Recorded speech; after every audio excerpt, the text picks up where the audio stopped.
So what I'm expert in, I've become expert in over lots of practice and lots of time, is designing, planning, and facilitating processes that move groups of people from where they are now to where they want to get to, and kind of where they are. And it's always important to start with where they are now, because it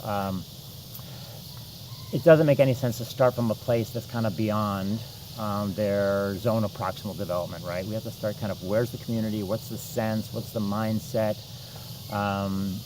what are their inclinations, what are their philosophies, what's happening on the ground, and how do we move that to where they would like to be. And so that my preference is always to engage a full range of stakeholders across the community. It's fine and good to have conversations among educators, and that happens all the time, but it's so much richer to include in the conversations parents, students, community partners, civic leaders, post-secondary partners, business leaders, and that way we get such a much more robust kind of conversation and range of perspectives that ultimately influences the outcome of the conversation, leading to some very clear outcomes for students. So what is it that a community wants to achieve? And then clearly articulating those outcomes, and then mapping backwards and planning accordingly and designing in a way that is appropriate and customized to the community to reach those outcomes. So that's in the spirit of design thinking. I'm very client-based as well.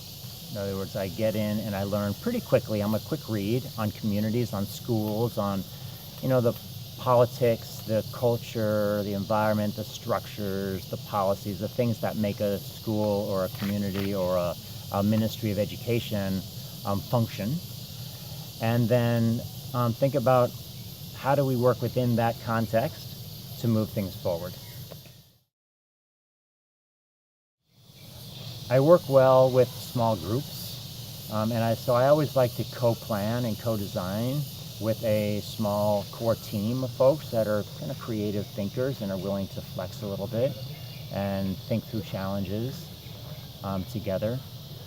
And then I'm very well practiced at facilitation, both small group and large group facilitation. And for large groups, I have quite a lot of experience of breaking those large groups down into small groups in order to have engaging conversations and make sure that everybody has a voice, right? And that's critical for me. Large group discussions don't work so well for me because some people will always monopolize and have a voice, and others will be quiet and not get their voice heard. So in terms of process, I'm very much an advocate for small group processes, and then boiling up and synthesizing the most critical ideas into something that is representative of the group and that we can turn into action.